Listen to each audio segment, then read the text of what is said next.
Students, आज के third lecture में हम देखने जा रहे हैं क्लास 7 की मैथ्स का ब्रिज कोर्स। अब इसमें आपको आपका गोल ये होना चाहिए, आपको कंसेप्ट को अप्लाई करना है। अभी तक आपने जो चीज़ें पढ़ी वही सब कंसेप्ट अब आपको अप्लाई करने हैं और ज़्यादा से ज़्यादा प्रॉब्लम सॉल्व करना है। इससे आपकी प्रैक्टिस होगी। इसमें टॉपिक्स कवर किए जाएंगे: integers, addition, subtraction, number line, fractions, algebra, balance, basics, ratio, profit, geometry, data handling.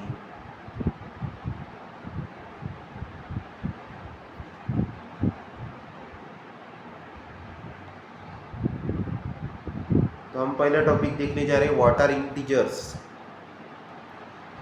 The numbers which are starting from the minus और प्लस और also zero is called integer number. तो अभी जो natural number है वो भी integer number में आते हैं, जो निगेटिव नंबर से वो भी इंटीजर नंबर में आते हैं, होल नंबर भी इंटीजर नंबर में आते हैं। तो ये सब हो गए इंटीजर नंबर्स। ये आप देख सकते हैं -3, -2, -1, इस तरीके से कुछ जो नंबर लाइन होती है उसी को इंटीजर नंबर कहा जाता है।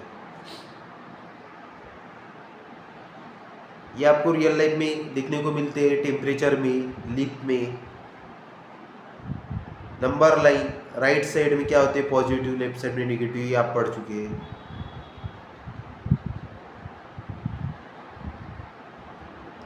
रूल: राइट जाओ ऐड, लेफ्ट जाओ सब्सट्रैक्ट।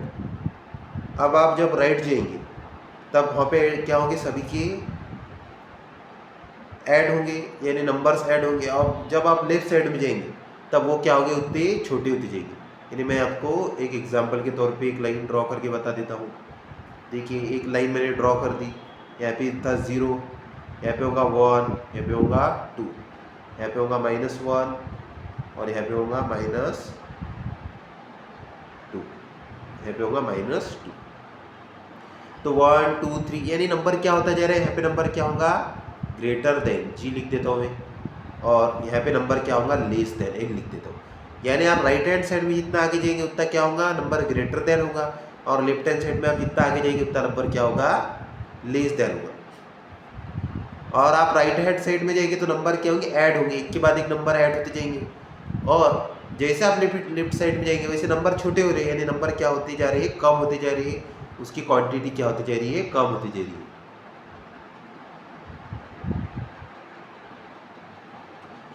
देखिए, addition, sign add plus same sign, यानी दोनों भी डिजिट का अगर साइन क्या है, प्लस प्लस है, जैसे 3b और 2b, तो प्लस साइन कभी भी बताया नहीं जाता है। जो हिडन साइन है, जो छुपाया होता है, कोई नंबर के आगे कोई अगर साइन नहीं है तो उसके आगे प्लस होता है। तो 3 + 2 क्या हो गया, 5। ऐसे ही 2 + 4 6, 1 + 1 2। ऐसे ही तरीके से दोनों का भी साइन माइनस है, यानी -3 -2। तो दो साइन अगर माइनस है तो माइनस का साइन लगाना है और क्या करनी होती है, एडिशन करनी होती है। तो -3 -2 क्या होती है, -5, -1 -1 -2 -2 -2 -4 -2 -4 -6। डिफरेंट साइन सब्सट्रैक्ट, अगर सेम साइन है तो क्या होती है, एडिशन होती है। डिफरेंट साइन है तो क्या होती है, इसमें प्लस माइनस में सब्सट्रैक्शन होती है। अब देखिए, डिफरेंट साइन सब्सट्रैक्ट, देखिए +5 है और 3 क्या है, माइनस है। तो सीधा सीधा प्लस इंटू माइनस क्या हो जाता है, माइनस होता है। फिर 5 - 3 + 2 आता है। अब बड़ी डिजिट कौन थी इन दोनों में से, -3 + 5 में से बड़ा कौन है, 5 बड़ा है। तो जो डिजिट बड़ा होता है उसका साइन लिखा जाता है। अभी यहाँ पे साइन क्या है, +5, 5 डिजिट बड़ा है, 3 छोटा है। तो प्लस किसके पास में, बड़े डिजिट के पास में। तो उस नंबर के पास में कौन सा आएगा, प्लस का डिजिट आएगा। तो इस तरीके से 5 - 2 क्या होगा, 3 होगा। 5 - 3 2 होगा, 5 - 1 4 होगा।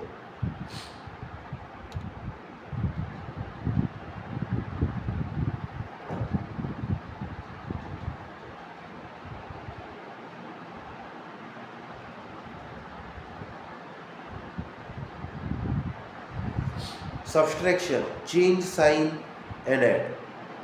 अब देखिए, दोनों के पास में अलग अलग साइन है, यानी मतलब साइन क्या है यहाँ पे, चेंज साइन, यानी माइनस माइनस आ गया।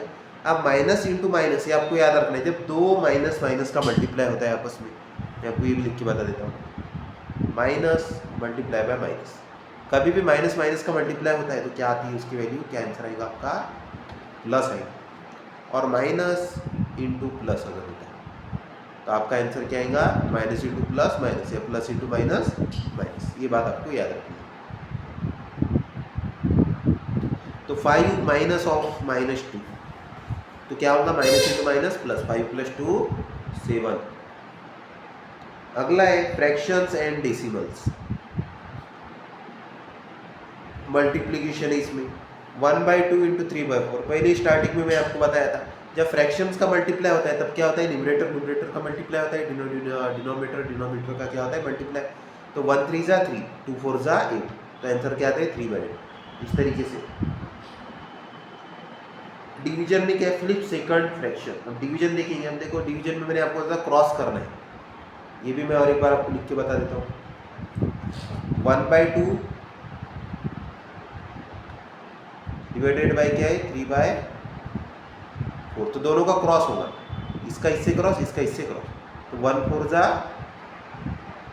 4, 2 4 = 2 3 = 1 का क्रॉस किसके साथ में होगा, 4 के साथ में, इसको फ्लिप कहते हैं क्रॉस। 1 4 = 4, 2 3 = 6, तो आंसर क्या आएगा 4/6। इस तरीके से आंसर आएगा, ठीक है 4/6 है। फिर उसको क्या किया गया है, डिवाइड कर दिया गया है दोनों की तरफ से, 2 2 से डिवाइड किया है इसको, 2 3 = 6, 2 2 = 4, तो क्या है 2/3।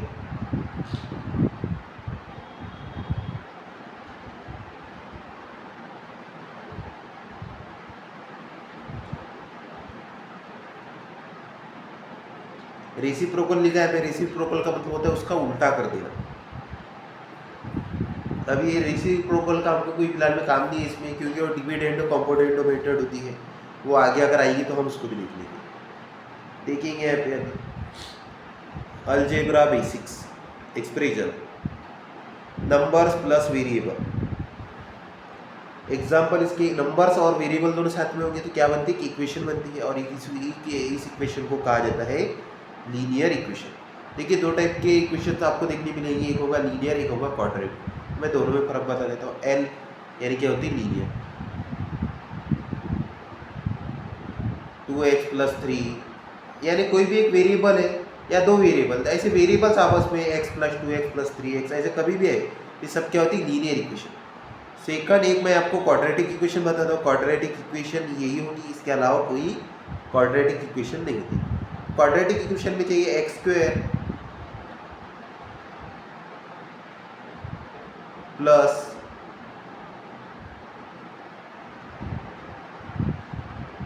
ax प्लस b, कुछ इस तरीके का फॉर्मूला, या इसको मैं क्लियर करके और एक क्वाड्रेटिक इक्वेशन आपको समझ नहीं आएगी शायद से, तो मैं और एक बार बता देता हूँ। देखिए इसका फॉर्मूला है ax का होल स्क्वायर। a कोई भी क्या हो सकता है अभी यहाँ पे number, ax² plus bx, b पे भी कोई भी नंबर हो सकता है, प्लस c = 0। अब = 0 ही होगा, अगर यहाँ पे कोई नंबर आता है तो वो क्वाड्रेटिक इक्वेशन नहीं होती। = 0 है तो ये क्वाड्रेटिक इक्वेशन मान लेगी, x² plus bx plus c, इस तरीके से। तो सिंपल इक्वेशन देखिए, x + 4 = 10, सिंपल इक्वेशन। अब 4 वहाँ माइनस हो जाएगा, 10 - 4 क्या होता है 6। अगला टॉपिक है हमारा रेशियो एंड परसेंटेज। अब देखिए रेशियो परसेंटेज बेसिक फॉर्मूला बहुत कंपलसरी इसके लिए, तो परसेंटेज आपको निकालने, अभी कोई स्टूडेंट को क्लास में कुछ मार्क मिले और उसका टोटल कुछ और था, जैसे कि 50 मार्क का पेपर लिया गया और स्टूडेंट को मिले हैं 25 मार्क, इसका भी मैं आपको सॉल्व करके बता देता हूँ।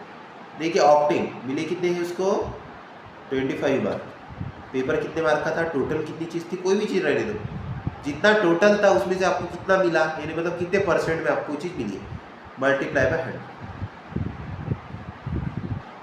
यहाँ 0 से 0 कैंसिल हो गया, 5 5 = 25, अब बचा क्या, 5 10 = 50, तो कितने % मिले, फिर % का सिंबल लग जाता है, इसको कहते हैं 50%। इस तरीके से सॉल्व किया जाता है।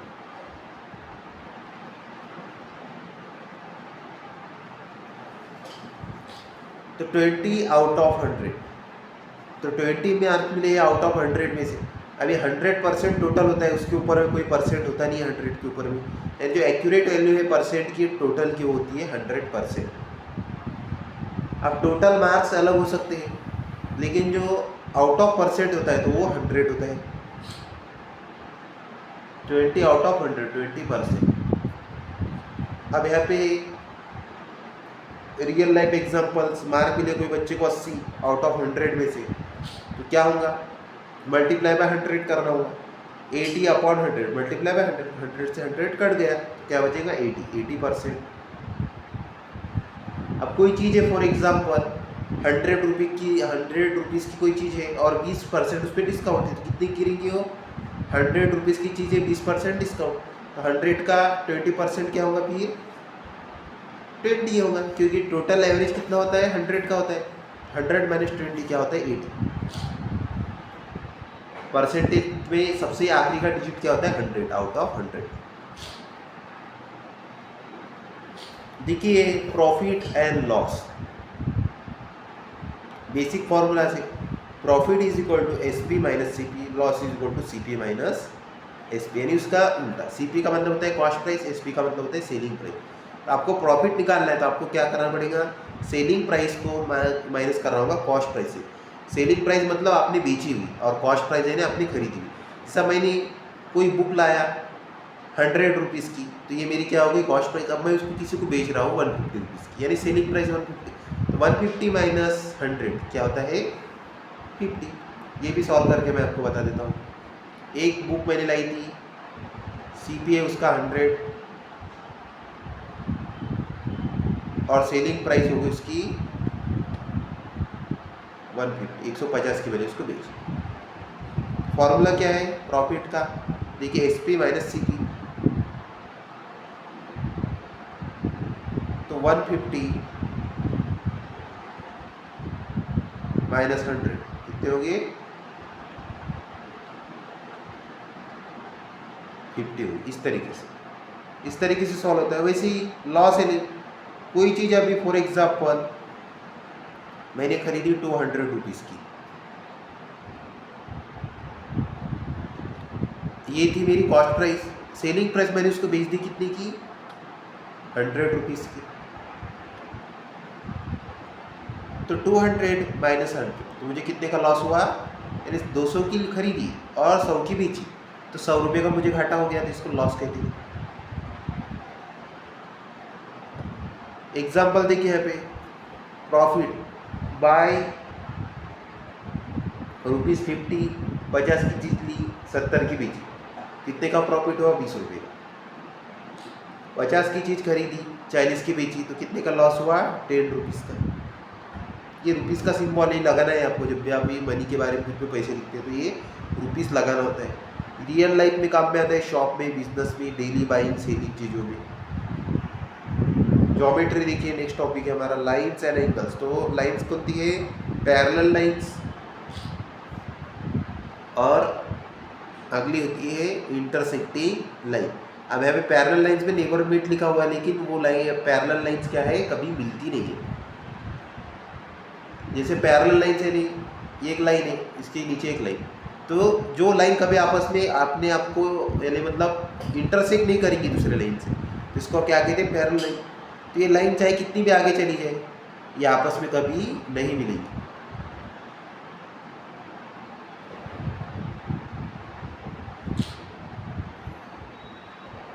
इसको आप लाइन समझ लीजिए पैरेलल लाइन, ये क्या है दूसरी पैरेलल लाइन, तो ये दोनों आपस में कभी नहीं मिलेंगे, तो इसको क्या कहते हैं पैरेलल लाइन्स।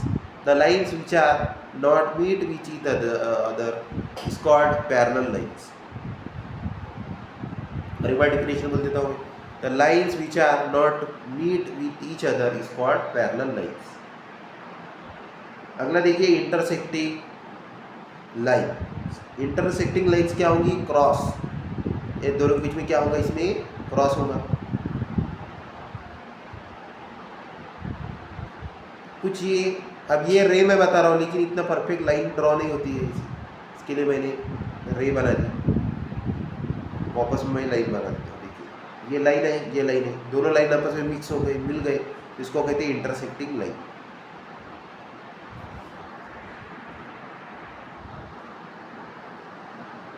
अगला देखिए एंगल से acute angle, right angle, obtuse angle.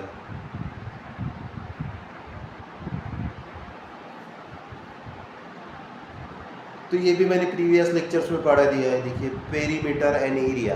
Perimeter का मतलब होता था बाउंड्री, एरिया का मतलब होता है स्पेस, अंदर में कितनी जगह है। रेक्टेंगल के फॉर्मूले और वापस में आपके सामने आ गए अभी। अगला है डाटा हैंडलिंग। ग्राफ होती है, इसमें मैंने बार ग्राफ के बारे में आपको बताया था प्रीवियस टाइम का, मैं लाइन ग्राफ के बारे में आपको बता देता हूँ। देखिए ये है एक वाई एक्सिस, ये एक्स एक्सिस। अब कोई लाइन अगर ओरिजिन से निकली,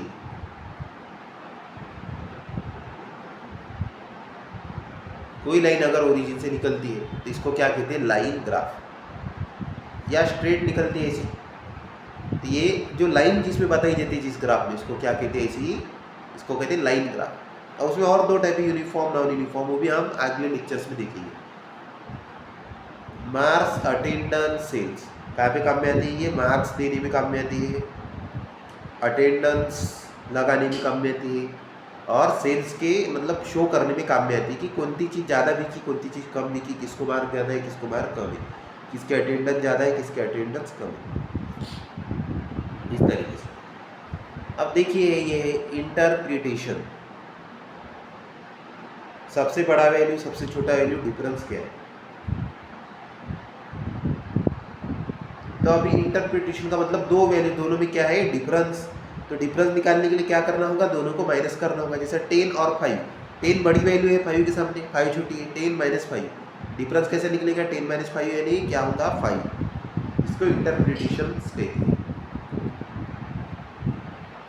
तो अभी हमारा क्लास 7 का ब्रिज कोर्स ऐसे कंप्लीट होता है। अब हम स्टार्ट करेंगे अगले लेक्चर्स में क्लास 8 का bridge course. Thanks for watching.